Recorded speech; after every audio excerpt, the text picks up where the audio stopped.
Hey, everybody. Welcome to the Art Fight podcast. I'm Joe Nolan. I'm here with my co-host, Brian Siskin. Brian, it's just us this week. You know, we had talked about having less guests instead of more guests, and then immediately we're just deluged with releases and happenings and personalities, and suddenly we just were booked for weeks with guests, which is also great, and we're blessed. We're blessed for it, Brian. But this week we've gotten a chance to take a minute, take a breath, and talk about two things that are very important in the world of fighting. Back to the fighting for this week primarily.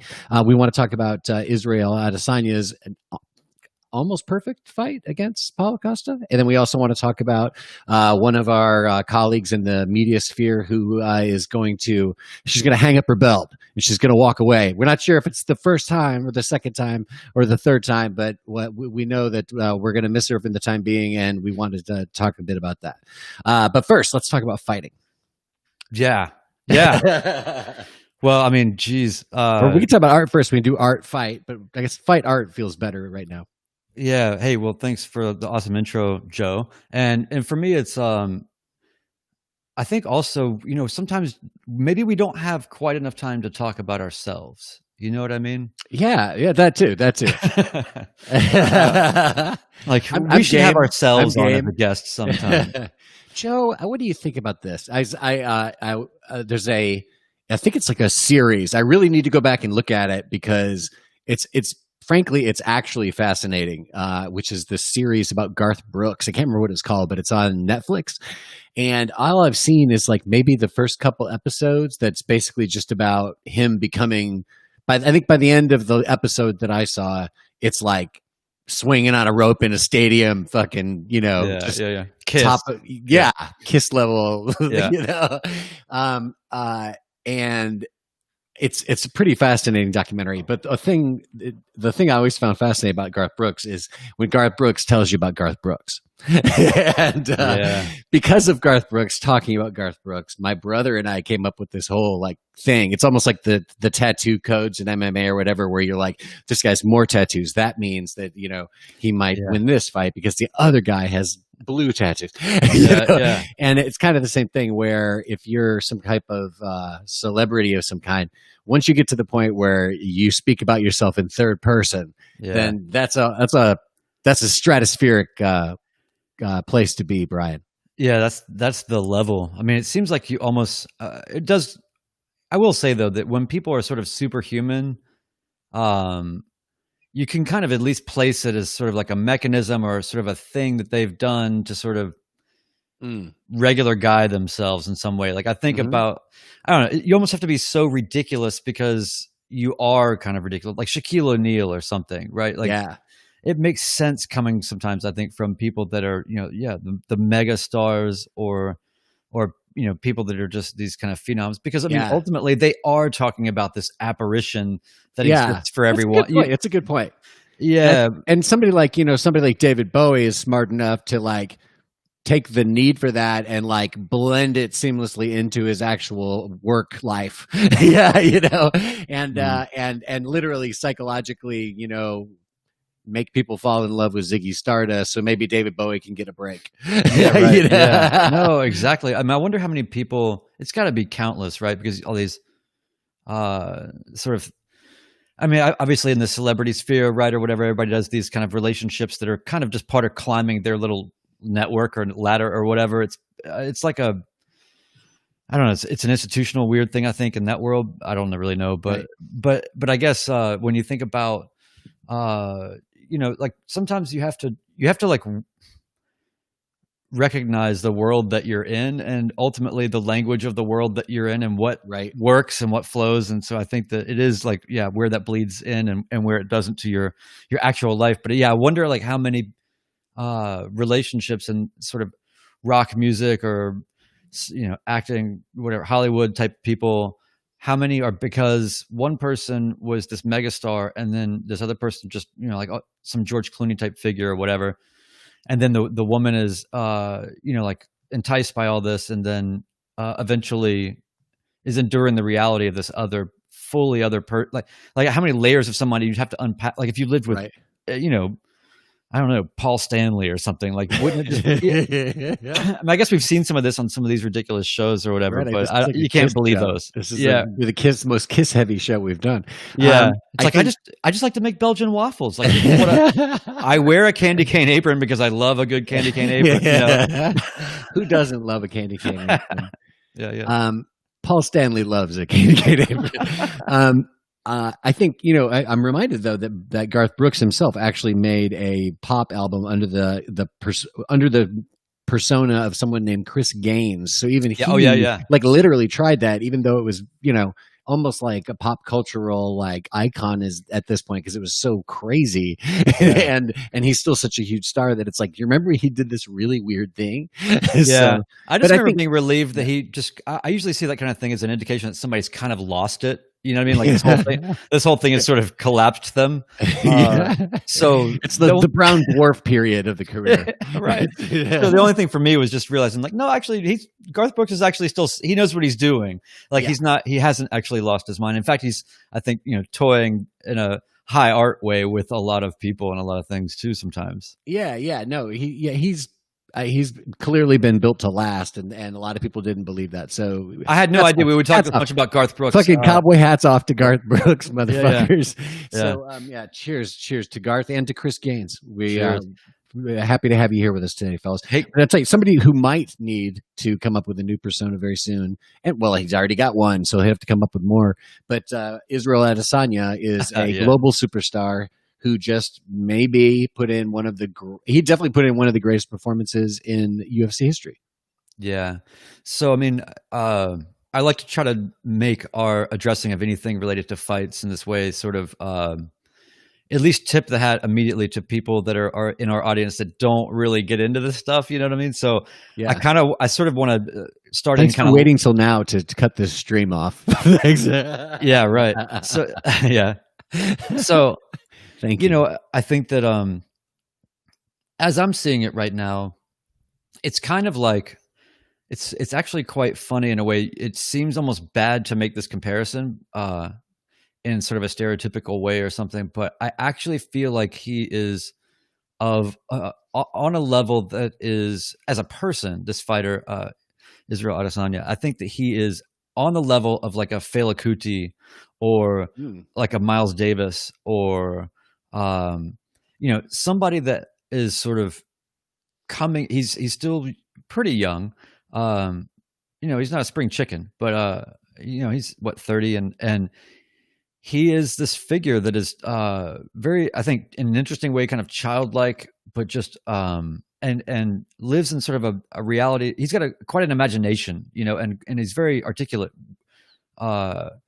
Relates a lot of things to anime or to various cultural things. He's weaving storylines and narratives and characters and avatars and stereotypes and all this stuff all the time. And so anyway, I think that he's just an interesting kind of character, but he's a storied kickboxer and then now dominant in the UFC, and on his way up and doing it smart. And in terms of like, go look him up if you want to see his sort of dimensions or whatever. But I mean, essentially, he's like,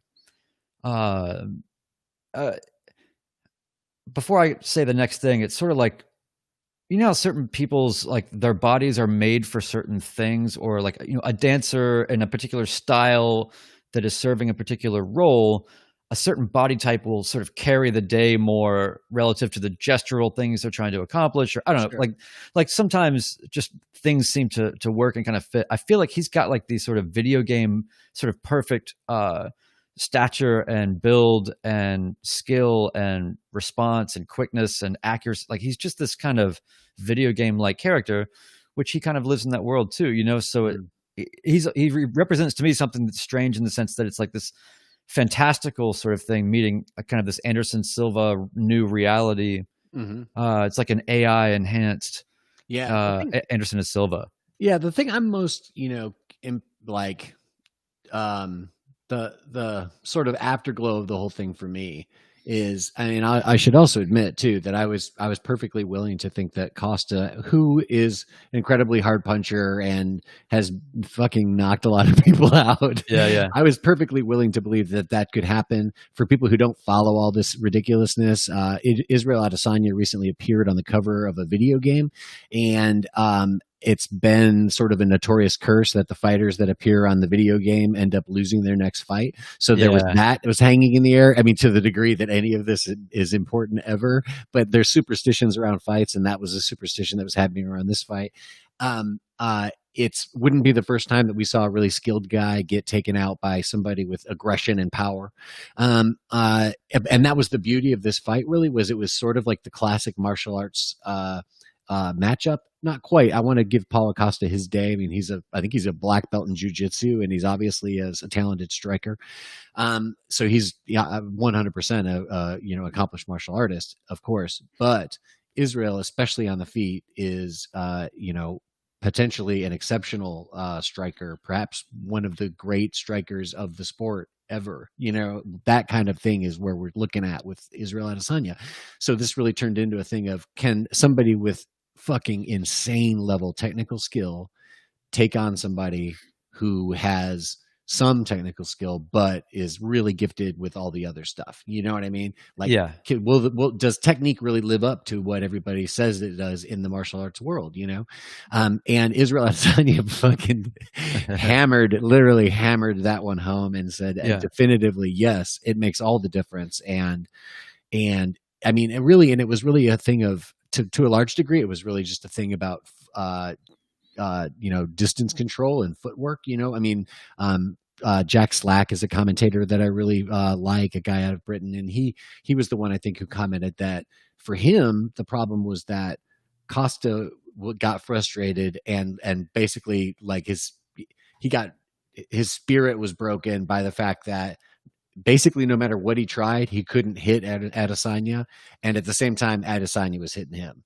And he's like, if you're trading like 2 for 1 or even 3 for 1, like, you're in the fight, you know what I mean? And if you're Paulo Costa, that one might be all it takes, you know what I mean? Mm-hmm. And he's not afraid of getting hit, but something, might have happened when just time after time, mm-hmm. Israel Adesanya is just circling away, and now suddenly he's giving just enough, feints and all this stuff that Costa can't really charge him, and is hesitant. Mm-hmm. Now he's getting hit again. It was one of those kind of fights. It was a beautiful fucking display of everything that, in terms of the fight itself, everything that you could want, I think, in this sport. This is why I watch this sport.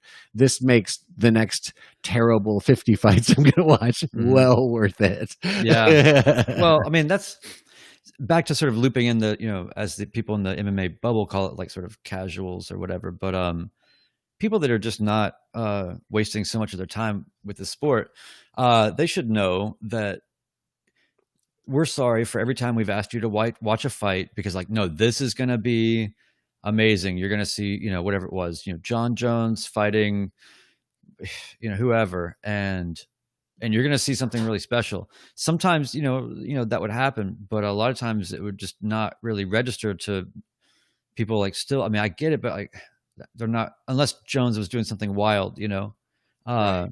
So there's something about what's happening now where I think that you can, put your money on, like, that you're going to be able to watch something that is of a level that is rarefied and should just be accepted as, like, forget about the competition of belts and accolades and all the things. It's like, once you've gotten to a point where you've developed yourself and your style to that, just, to that level, then it's going to speak. Once you're the best at something and in such a stylistic and interesting way, and so beautiful to watch kind of way, for kind of anybody, right? You've got it all, right? He's got the whole thing. And I don't mean like, oh, and he's good at, doing media. It's not, it goes way beyond that. I mean, to tie in what you were saying, Joe, it's like, people aren't really even still fully addressing, I don't think, what mentally Adesanya did to Costa fully. And I think that he just loomed over him in this way that was And that's, when they say Costa, he wasn't throwing and he froze and all this, and they always try to say that, but it's like, no, if you are all of a sudden in a state of superstitious awe while in the middle of a fight, it's probably going to make you a little slower to throw, Yeah. No doubt. Well, it's one of those things where, I feel like, it's like I just said, I really think that some of that analysis that I've heard, I think is right on the money. I think, you can also point to the fact that, I mean, he was getting, he was getting his front leg like kicked to pieces. You know what I mean? Yeah. And so I think there's also that aspect of it of like, between the feints and the distance management, I think that frustrated him. But, it's also frustrating just in a physical way to be somebody who really kind of wants to make a break for it. Like Costa's a big, huge guy, but he doesn't have big, long arms. And Adesanya is actually a big, huge guy who's just thin and long. And so I think he had an 8-inch reach advantage on him. That's insane. You know what I mean?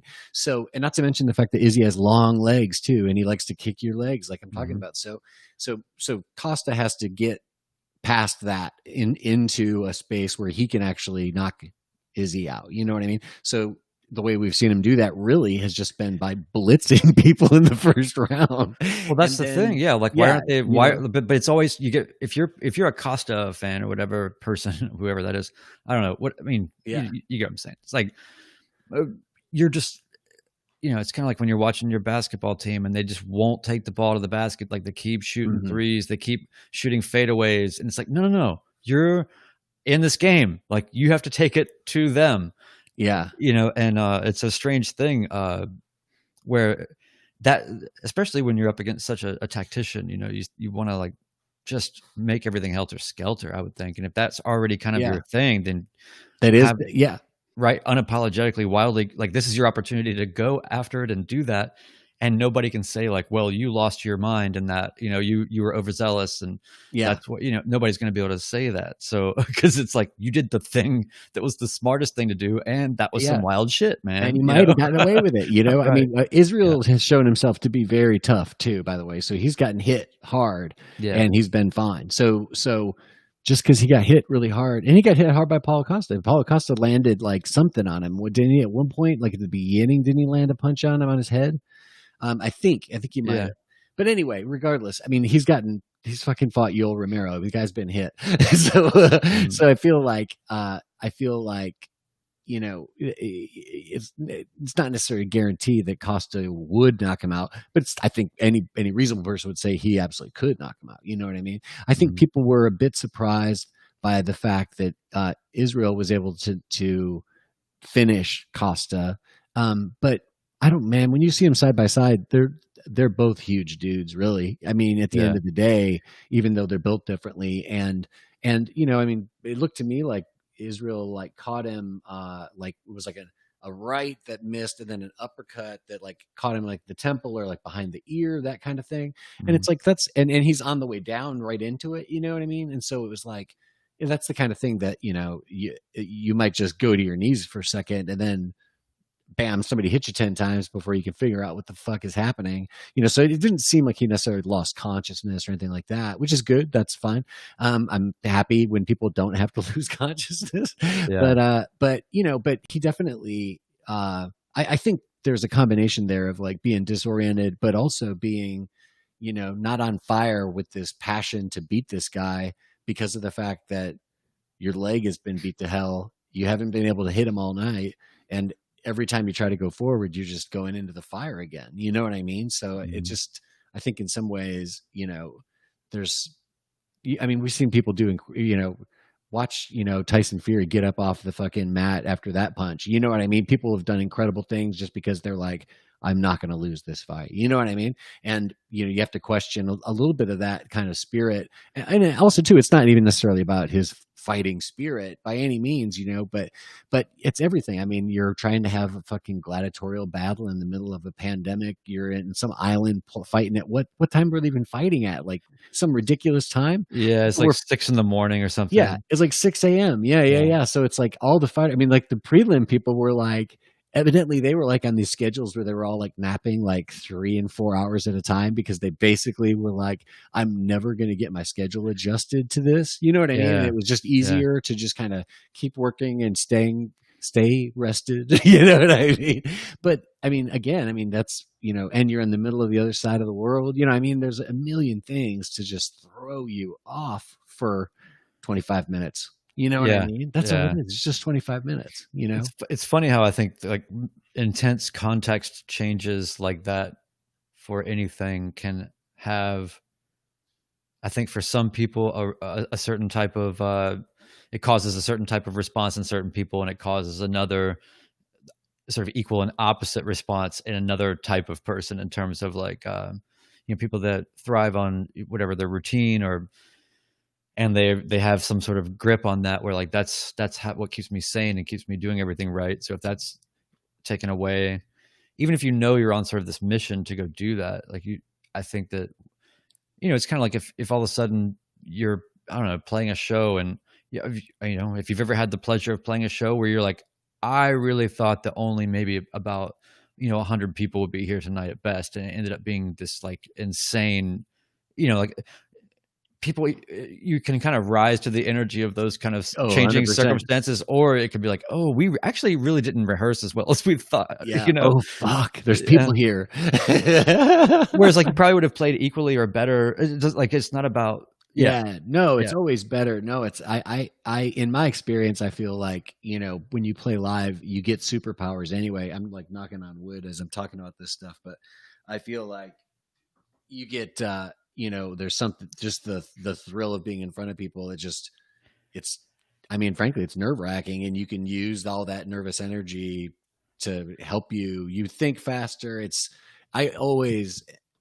almost like with athletics. I mean, a lot of times they'll talk about the idea of like a bad practice is a good game, and that kind of thing. And it's like, I don't know. I always feel like the show almost always is like better than what I thought it would be, just because it's the show, you know what I mean? And because you get all that free energy, you know what I mean? And like you say, when you show up at a place and all of a sudden it's like, whoa, this is a nice setup. I can hear myself sing. There's people in the audience. And it's like, because none of those things are necessarily there anytime ever, Yeah. Suddenly it's same like, time. I'm being treated like a human, and, maybe somebody's even going to make some money, and it just looks great. It sounds amazing, and people are paying attention. It's like, wow, this is incredible, because you usually get some of that, but it's really the exception to the rule when you have all that stuff. And I think, like you say, maybe on some level you could get unnerved by that. One thing that I've been thinking about recently is that I've never, ever really enjoyed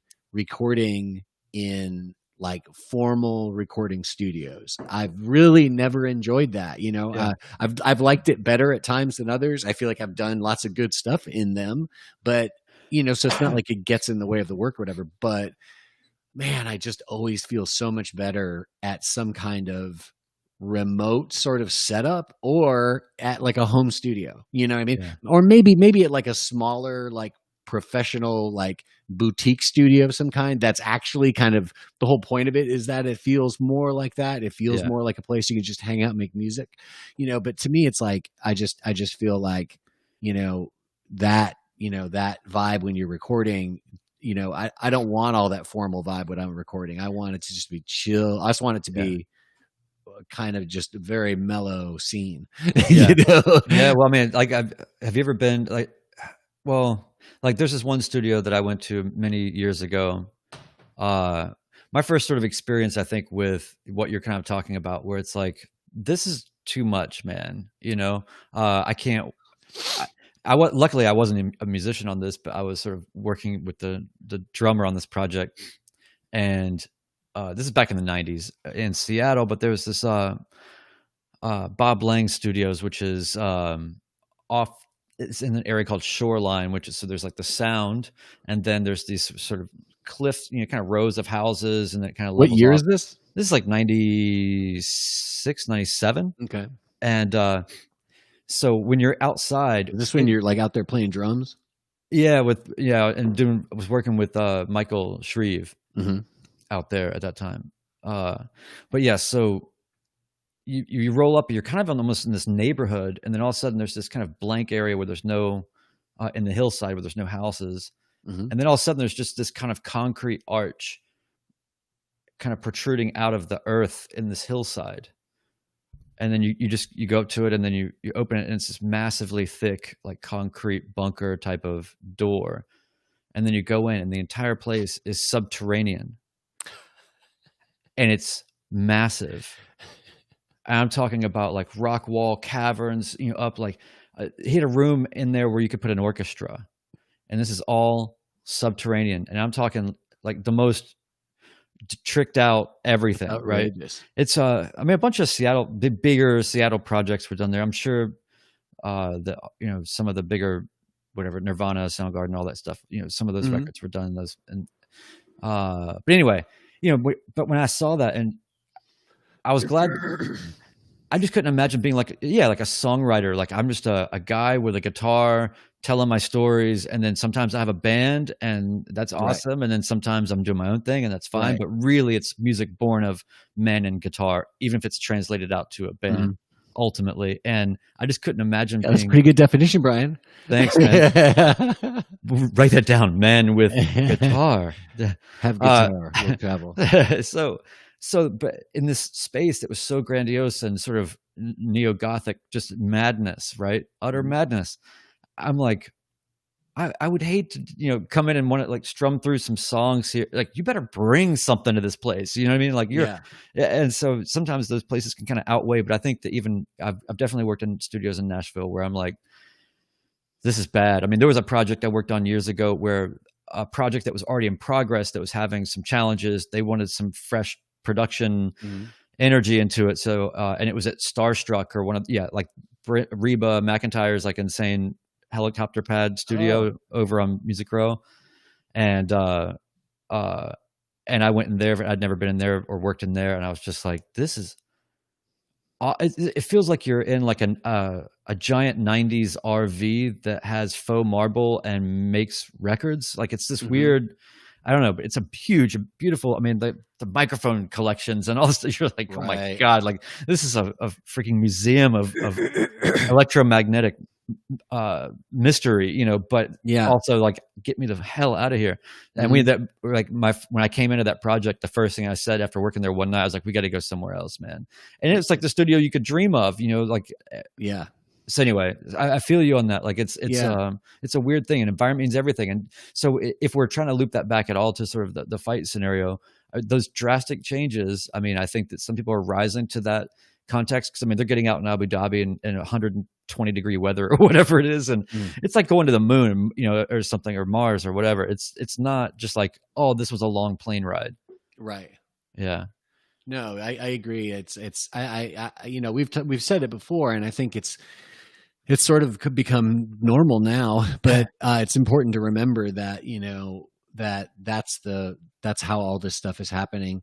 And it's important to remember that, like, not only for UFC fighters, but really for workers around the world listening to this broadcast, it's really a time when I would love to see more, more work. Now I know it's hard because I know people are afraid about losing their jobs, and it's also a time when it's more crucial than ever for many of these people to be doing their jobs. And if those people got together and decided not to do their jobs, they would have a lot of fucking leverage.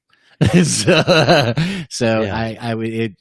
feels like it'd be great to see more of that, instead of seeing like stuff like, I can't remember, one of our media friends on, it might've been Trent, and on somebody on Twitter, posted something about, what's her name? Jessica. She just had and how, like, I don't know what her second job is, but evidently she has a second job. And he's like, you want, basically like, this girl is like, this is all these things she's doing. She just traveled around the world in pandemic to have this fight and all stuff, and she still has to have a second job. Like, that's how much she's getting paid to do this. And she's winning. She's winning too, by the way. She's got a very cool Instagram. Yeah. So it's like, it's not like she ain't doing it right. She's doing everything right, so. Well, it's a weird world right now. I mean, I don't know how much they're affected by not having a gate and all that stuff, but I'm sure it's very expensive to do all this, but I think they've probably got it in the coffers, and they're nothing without these fighters. So, yeah, it's a whole thing. And then, if we want to sort of switch gears a little bit, I mean, I think that also in terms of just what it is to be working right now, and then pursuing your passions, and then also trying to figure out like how can I make a buck and also not go insane.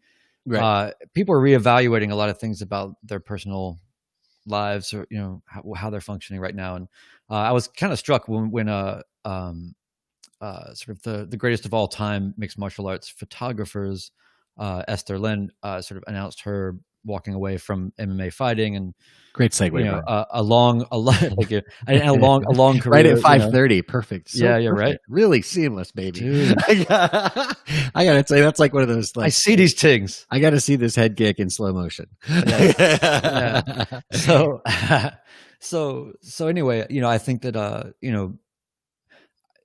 she's someone that I how you can just tell sometimes people are kind of your kind of people. I really I feel like she's just got a good vibe and is doing a lot of things that are the right things. And how much do you relate to her as a photographer, Brian? And I mean, well, the thing is like I said, I've done it. I've done cage side photography a few times, and that's all I needed to. Like, it was really, really, really hard. It was. I'll be the first person to say that I thought it would be a lot easier. As a photographer, generally you're chasing subjects or moments or whatever, and a free and open place. But then when you're putting people behind a cage and then you're photographing them, and even if you're right up against the cage and you can get through the links and but like the technical challenges of photography in that realm are profound. And I learned very quickly I didn't have the right camera at the time for what I needed. This was maybe 2012, and I had like in 2012, if you had a digital SLR from 2008, like you were kind of hurting. So anyway, but I enjoyed it and I got some good things here and there, but I didn't get, I mean, when I see what she does, and when she talks about her process, I really identified with it in the sense that, she was talking about how she fully sort of tenses up when she's shooting. And it's kind of nerve wracking. She doesn't really enjoy the fights. And that was one of the first things that I felt when I was in there, even just for not in UFC, but in a smaller promotion, but just my little sort of cage fight experience, cage fight photography experience was basically that, on one hand, I feel like I'm going to have a front row seat to this thing that I'm really starting to really appreciate and understand. And this is going to be like the perfect laboratory environment for me to kind of like go in and serve a function and do this thing and do some creative work. This is the marriage of all the things. This is great. I really thought about maybe being more pursuant to it. And then after a few fights, I was like, man, this is hard. Like, this is really, really, really hard. And so to see the work that she does, and, beyond that, a lot of the sort of kind of documentary and poetic kind of narrative against her photography, her series Focus, all that. Like, she's just done some cool stuff. And so it was quite a treat actually to learn that really what she was going to do is leave and start going into the realm of voiceover work and some other freelance things. So anyway, it's kind of like a friend that doesn't know that they're your friend. It's a person you very much admire. Seeing somebody hang it up and do something else is cool, man, because she's somebody that's kind of too good for it. And as a sort of footnote, she clearly noted a lot of the sort of the MMA community static on the frequency of your life, just without getting into too much of that. Like, it can be a dark place. So to just be like, you know what, fuck this, I'm out. Like, it's good. And I think that the pandemic has forced a lot of these things. She hadn't photographed a fight in 6 months. So, right. So that was her, main point that she made when she said, I'm leaving. This is why I'm leaving. And it's interesting, in terms of the themes of this show, because it's like one of those things of like how much of our creative work is about like making meaning in a way. Like she said the words like something to the, I think I'm quoting her, but let's say I'm not. But she made the point of like, I'm a photographer, I've got to shoot. And it was sort of like, if I can't shoot my photography, then I got to do something else. You know what I mean? Yeah, simple enough, right? And or find something else to shoot. You know what I mean? She could, like, she's obviously a very talented photographer. I'm sure that's not the end of her photography, you know, but it may become, you know, maybe a fine art thing at this point or whatever. But, and I think it's, you know, maybe we could still get her on the show, because I know she made some kind of a point about some fighter she was supposed to like make a short film of or something like that, and she said, you know, don't worry, we can still do that or whatever. She's like, we can still do that. That was it was Mixed Martial Arts, that little series they do where they basically just do like fighters and their dogs or whatever. Oh, okay. And it was I can't remember the fighter. That's anyway. But anyway, I feel like, you know, maybe she'll still do things like that or whatever, and it'll something else, you know, or maybe she'll just photograph something else entirely. But she's been people doing like that have to be creative and be working, so she will. Yeah, and she's been doing voice stuff for Bloody Elbow too, right?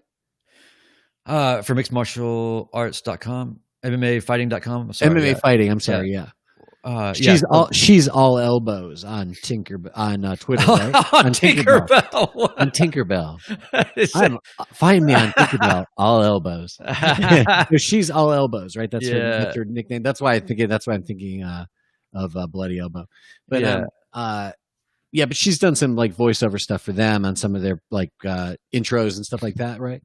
Yeah, she's done all kind of things. They have all the different series and things that they've done, and what's been really cool too is that, you know, I've seen in the last year or so, you know, as a person who's done like sort of content team type of stuff on some level, like to see like that group of people trying to innovate and do different things, trying different formulas. They had that sort of wild news kind of show, and, you know, like kind of got a little weird with it, right? They kind of did. And Esther and other people, like, it was really the first time that all of a sudden they were like in front of cameras, you know what I mean? And talking on the mic. They were not just people behind the scenes who were taking photographs, you know? So that kind of happened when they had the Exodus. A lot of people left to ESPN and stuff. Is that right? Yeah. So, but what I love about that though, is just when you see people that you know that they're kind of in a spot, you can just, but if you understand how things work, and you could just, it's not hard to sort of see like people are leaving and there's, you know, and to see people trying different things, and just, it was a bummer actually to see how sort of even maybe it wasn't even my favorite thing or whatever that they did. It's bummer when you see people just slamming people trying something different. You know what I mean? Like without even giving it a moment to sort of just be, you know, to like, people have very little room. Can you tell me, are you talking about a show that's like a weekly show? So they did this MMA news kind of thing, but it was kind of a little, you know, sort of, you know, she had like the wigs on, and, you know, like they were doing wild stuff. Okay. And they would kind of cut to different people that were sitting in their sort of pieces, segments or whatever, you know, I mean, it was creative. Like try some stuff, have fun with it, see where it goes, and not be afraid to put it down, and don't take it as like, oh no, I had a bad idea. Then that's not what they were doing. They were just kind of rolling it out, checking it out. Right. And you want feedback from people, but you want constructive feedback that you can kind of work with, not just like this fucking blows, man. Do you think that's where some of like the second thing, like you said, she sort of addressed like the toxic environment that the sport can create? Do you think that's what she was talking about? Mostly is just like them sort of trying to remake the brand and taking a lot of shit. And I wanted to say that in that way, just because I don't want, I'm glad you brought that up, because this is not what I see as people being sort of petulant and like, I'm too big, I'm too cool or whatever to be made fun of by other people or something. You know, it's darker, way darker, and way more, you know, it's just bad vibes, but it's not being, it's not being a, you know, a snowflake or whatever people, you know, it's not. I mean, no. She's been working in MMA. I think she said for 13 years. So it's like, she's not a snowflake by any means, you know. Yeah. She's not hypersensitive either. I mean, well, she says she is, but I mean, you gotta be, she's somebody who, you gotta be tough to do all the work that she's done. I mean, she did something for 12 years or whatever that I did 3 times and was like, I don't think I have what it takes to do this. Right. And she was doing it, I mean, better than anyone. I mean, let's say this.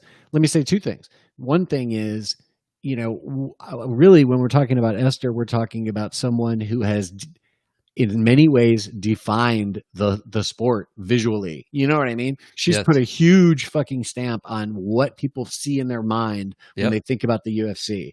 A huge stamp. Yeah. Perhaps an indelible one, because whoever comes up next, they're going to be compared to Esther. Is it as good as Esther's? Did she get that shot? Esther got that fucking shot. You know what I mean? So, so we'll see what happens, and good luck. And I hope some great photographer with their own eyes and their own interests and their own abilities, can come and sort of help to start defining what that next look will be or whatever. But I feel like, the point that she was making about the toxic environment stuff, it was really just her saying at the end of the day that, all these years of grinding out all this content, going through the recent times of having, just a turmoil, basically, trying to do a bunch of things and getting negative feedback half the time. It just wears you out, man. You know what I mean? And now she can't really do her job. So you know what? Maybe I should pivot. You know what I mean? It's one of those things where it would have smart. And I had sent her a tweet or whatever, just saying something along the lines of, just that I fully understand that uncertainty in this way is super, daunting to kind of just leap into, to not really know what you're doing next. But, man, cause I did this, this jump, a few years ago where, any security that I had, I definitely jumped away from. And, it's weird. It's almost like, I don't know. It's like a thing for anybody that's ever sort of worked a career in for somebody. You work for somebody else for a long time, and then all of a sudden you go freelance or independent or start your own company or whatever. There is this, if you're already prone enough as a artist to imposter syndrome and, all these other considerations that, I think that she's even stated that she feels sometimes, which is, to us seems ridiculous, people that have observed her talent. But, it's like how this is the only choice to make in your life. This is not, you realize quickly this was the only thing I could have done. It's not like, I'm sure I survived this thing. You get out of it enough. It's kind of like being in a bad relationship, or even just like a not great relationship that you just don't need to carry on anymore or whatever. Yeah. I'm not saying everything has to have this tonality of you'll do to trauma. You'll do whatever it takes to never go back there again. And I feel like, that's, but I think that's part of the difference. I think I know people who freelanced and they could not get out of freelancing fast enough. They would never want to freelance again. They think it's insane, or they think it's crazy or whatever. They've actually tried it, and they just were like, fuck that, man.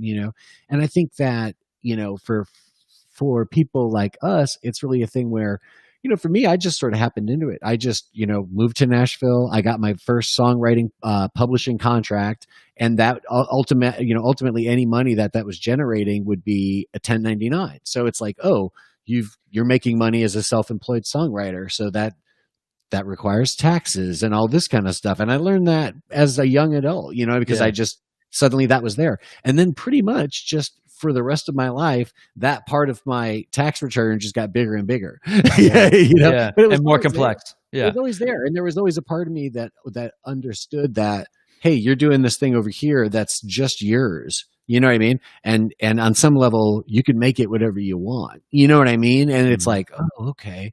Hey, you can just create your own work and then create work. Hey, Joe. Yeah. Haven't you recently created some work that you would like to talk to us about and share? Is nonstop segues today. I'm just trying to. I'm looking for I'm just slow pitches just coming right out of the plate. I'm just like, bam. Yeah. It's next subject. It's the same muscle as whatever makes sort of dad jokes. Yeah. I am.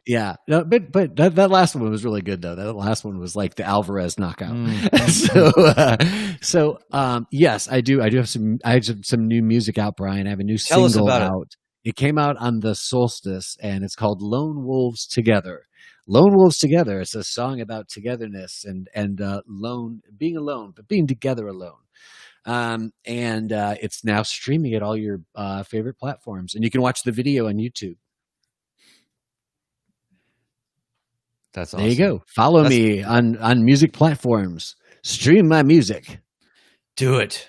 Yeah, or you can buy stuff. Man. Yeah, you can buy stuff at Bandcamp, or you can go to my Patreon and we can make a deal. Yeah. Hey, so by the way, I also want to give a shout out to your lovely wife who made a really cool video Yeah, that's cool. for that track, and I loved it, man. It was like, I don't know, it's one of those things where when you watch something and you're like, I hope it doesn't, like, don't cut away from what you're doing. I love what you're doing. It's just it's amazing. But with these it's sort of glitched but in a way that's more like creating a new shape of these sort of drooping kind of faces in this interesting way. Yeah. Hard to explain, really cool to see. So check it out on Joe's business on his Twitter. The art brain in me, I look at it and I think of it as like almost like a painting, and I've got ideas to do, like sort of collaborative ideas where I want to like edit that video in certain ways and make certain things out of that video that would obviously be, credited to her and I both. But but yeah, that video is really cool. And just so people know, it's basically a remix of the trailer from James Dean's Rebel Without a Cause, which is a movie about lone wolves together. It's basically a film about teenagers making their own family away from the unfeeling adults that surround them. And Antonia likes to basically take footage, and then mostly unedited footage, in terms of cutting it up or anything, and then match it to the music, sort of like Wizard of Oz and Dark Side of the Moon kind of thing. And then basically she likes to do that because she's like really into the ideas of how perception finds your mind will knit it all together for you. You know what I mean? You don't need to cut it because it'll cut itself. You know what I mean? So interesting. So, and obviously the theme matched and the effect is fantastic. And I love the simplicity of the aesthetic overall, the fact that it's just like one effect applied in one way. And I love the persistence of the fact that it's just like, that's the video. You know what I mean? It's not like you say, it's like, this is cool, just let it run. Yeah, exactly. Yeah. No, that was exactly it. Hey, sort of unrelated, but I just wanted to tell somebody. Tell me. I pre-ordered one of the few thousand copies, whatever, that they're pressing of the Ghost Dog soundtrack. Right on. This amazing vinyl pressing that they're doing of it. I think that's from 36 Chambers. Yeah. And so that's a place I think where art and martial arts collide for sure. We're in touch with somebody from 36 Chambers. I'm gonna, RZA's been doing these basically they've been doing these film streams where they're showing old kung fu movies that influenced, the whole Wu-Tang fucking universe. And on some of them, it's been him and a guy from like the director of a cinema out in LA, and I'm not going to say his name right, so I'm not going to say his name at all, but I've been in touch with him, and the next time him and RZA do one together, hopefully we'll have him on. I'd love to get RZA on, but right now I'm in touch with the other dude who's a great film scholar and a really cool commentator as well. So it's been really fun to watch those, man. I've seen 2 of them, I think, and they're really funny, man. Really good and really informative, you know what I mean? Like you learn a lot about the music, and you learn a lot about like why these kids like on Staten Island were watching all these kung fu movies. Well, they're really strong with their whole sort of presentation too. It's not like you get the Zoom link or something. You're like, this is like you get like they've really done a great job of how they're sort of curating and laying it all out and all that's very thought out and very intentional and really beautiful the way they've kind of put it all together. Right. But so like and this record, I mean, I will go on the record right now, and I have before, and I will continue to do this, but I believe that it is possibly one of the best, if not traditional film scores, but I mean, ultimately film score records. The Ghost Dog soundtrack is, it's transcendent, man. And it lasts. It's forever. It's timeless. It's all that. He that go listen sequence, to it if you haven't heard it. that sequence where Forrest Whitaker is up on the roof doing his fucking kata, and it just like all of a sudden just turns into like a slow motion music video, kind of as I remember it. I But love that that movie so theme they much. play on that rooftop when he's doing his moves and stuff, Mhm. it's like, man, this is so badass. It's such a Yeah. good movie, and I Jim Jarmusch in general always manages to get some really nice soundtracks.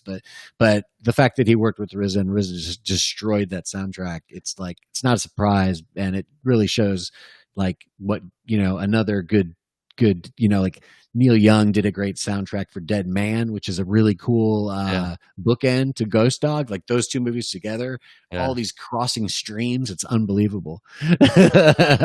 Yeah, another key sort of element of Ghost Dog, the film, if you haven't seen it, is these sort of homing pigeons. Mhm. And I'm not gonna lie, man, when I was in New York the last time, and I had this place in Queens, we had the second floor, but we had the of this kind of house in Queens, but so we had the roof access of this building, and but nobody else could be up there, and it wasn't much to speak of, but I was like, this is a perfect place to do it, like to have our own homing pigeons, Did you do and it? just like do it, just go deep into that world. It's Get a I did a pigeon.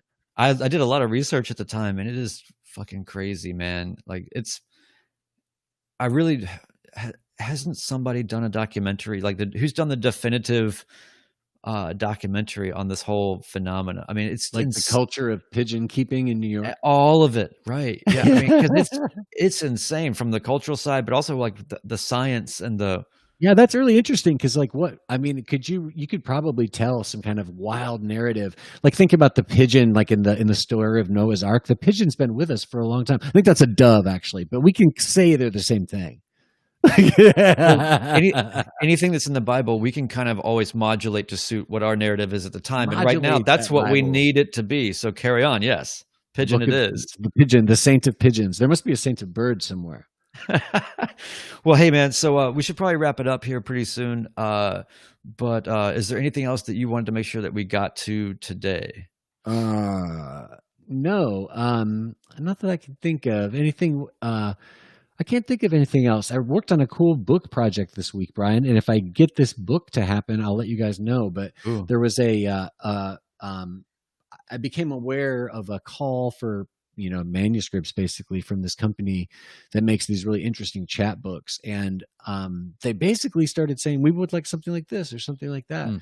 And I had these photographs of Colonel Parker's old house slash office that was up in Madison, right? So this is, if that doesn't ring a bell, this is Elvis's longtime manager had an office slash house up in Madison, north of Nashville, in this neighborhood of Nashville, and north of downtown. And a few years ago, 2017, they were going to knock it down for good to put I think a car wash in there. And John Carter Cash, Johnny Cash's son, stepped in and basically stripped the interior and stripped the exterior of the building with the idea that it needed to be preserved. And then the rest of it was torn down. But before it was torn down, it became this really crazy shrine where like all these people from all over the world, because there's fans from music fans from all over the world in Nashville, they fucking find out about this shit going down with the King's house, because Elvis used to stay there. He used to park his fucking pink Cadillac there when he'd be in Nashville. So all these people go there and they just decorate the place with all these, like, somebody put up this banner that had flags from around the world on it, and there was like photos of Elvis left at the site and graffiti and all this stuff. Anyway, so I took a bunch of photos of that. Oh, great! And and I kind of whittled it down to a small number, because they said basically that they wanted a certain number of images / pages worth of stuff. Mm-hmm. So I did that. And then I wrote this fictional origin story about Elvis, about E. Okay. Just I call him E.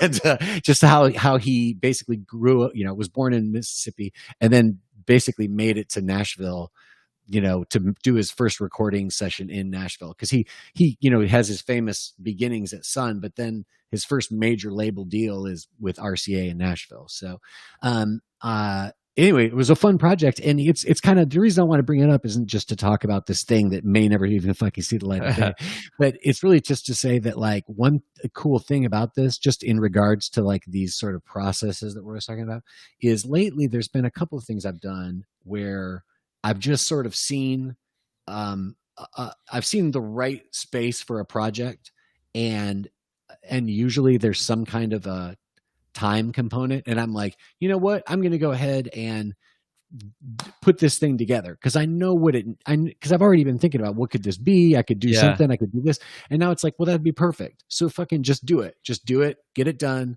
and use this opportunity as a, now I've got this really pretty fucking rad project that I'm really excited about, and even if this doesn't happen, now I've got it, you know what I mean, and I can do something with it.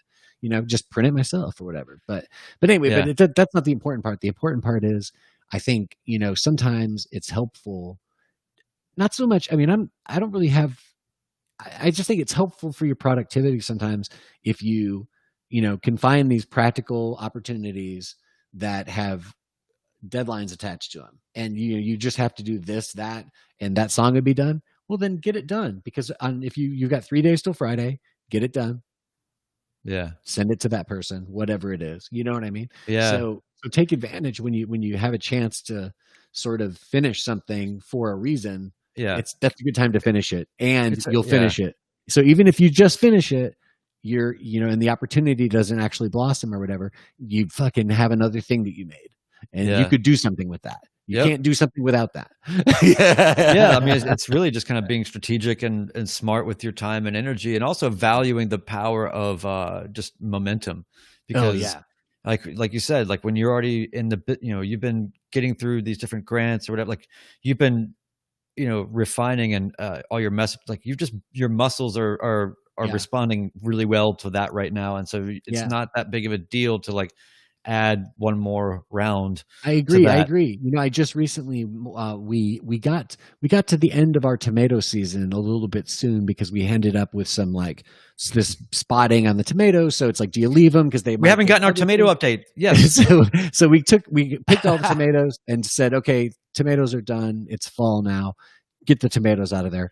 But it's the perfect time for spinach, Brian. And I had this little thing in my brain that said, if I just keep on gardening, it will be easier than just like garden's over for the summer. Start the garden up again next summer. You know what I mean? It's going to actually just be easier if I try to grow potatoes through the winter like my ancestors. Yeah.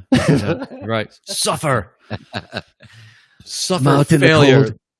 It's raining and cold, and I got to get the fire potatoes. It is disrespectful if you do not fail equally as the people before you. Fast forward 4 months, and I'm like Richard Harris on a bad day. Oh man. Well, let's get on out of here, man. I really appreciate everybody listening and watching, and we're still working on our little transition here, but thanks for hanging with us. We've got a few people in the works. Oh, by the way, too, people, if you guys aren't watching Robin Black live on Twitter and or on YouTube, I think, if you're not watching him like during these Bellator broadcasts, like you got to watch him. Missing gold, yeah. Yeah, those Bellator broadcasts are fucking awesome when you're just sitting there watching. I guess I'm watching the fight, but I'm watching it on their thing. So I'm just watching the fight kind of small and listening to them talk about it. And it's so good. I mean, the people, the guests he has on and stuff, it's just amazing. It's really become like my favorite thing regularly going on. There's no podcast I'm really crazy about right now. There's really nothing like that. But when Robin Black's live commenting those, even the fucking early Bellator show, it's like, man, I love this. I really love them. That's going to happen this weekend. So people should tune in. James Gallagher's fighting, and I don't know who else. I think there's a fight on tonight, and then maybe one on, this is Thursday, and then one on Saturday as well. And I think Gallagher's fighting on Saturday. Does that sound right? Am I crazy? Paul Daly fights tonight, maybe? Look, look, you just brought up a lot of things, Joe. It might be Friday and Saturday. So tonight, Bellator 247. Paul Daly? No. Oh. Wait. Gallagher? Yeah. Everybody just look it up, because by the time this comes out, this will be over anyway. Okay. So anyway, yes. So if it's past Thursday, then on Saturday, I think it's James Gallagher who's fighting at Bellator again, and you got to watch Robin Black do it. That's Bellator Europe 9, October 3rd. So in 2 days, from now, so probably a day from when people hear this or see it. That'll be fun. Right on. All right. Well, send us out. Anything else, man? Is there a UFC fight this weekend? Joe, we got to end the podcast, man. Do we have to? Yeah, like the meter's running. No, just kidding. No, Fight Island 4, Home Aldana. Holmes fighting. I want and Durandamy Pena. That's actually, I'm interested to see what Pena's going to be bringing. I love Pena, and I really hope she does great. She's actually like one of my favorite fighters right now. I was really happy. I wasn't really paying attention, and when I saw she was coming back, I saw her do this big long interview the other day, and I was like so excited to see her on the card, because I'm obviously not paying much attention to the next card. I'm still like at Costa land, but I also love Holly Holm, and there's just so much to love about Holly Holm. I feel like sometimes her fights are less exciting than I want them to be, but sometimes they're incredibly exciting. Like it's kind of like a 0 to 100. But she's lost her her last 4 or 5 fights or something, right? I mean, it's so weird that she's headlining. It's also, I mean, the card is also kind of a weird like sometimes when you get sometimes your leftovers at the end of the week kind of marry together more nicely than others. You know what I mean? It kind of just feels like it kind of worked out, like where it's like that's a reasonable assembly of food to put together and eat and call it a meal. Like that works. It's a good point. It is a little bit of a weird card, but I'm grateful for it, and I really of course, just like given her sort of her character, the way that she carries herself, and the way that she fights. I really have a lot of respect for her, and I'm always human. See her. And man, watch out for the head kick because she can still do it. Yeah. All right. Well, we're gonna get out. Guys, thank you so much, Joe. Thank you so much. I'm gonna hit. Hold on. Jesus Christ. Right now, next week it'll probably be just me and Brian again, unless we just quit doing this because Brian's doing it. Actually. But we'll get another guest on soon. There's a couple people in play. We'll talk about it after we get off the air, Brian. Take it easy, man. All right. Hey, Joe, can we talk again in like about 30 seconds? Yes. Okay, cool. All right. Appreciate you guys. Later. I know.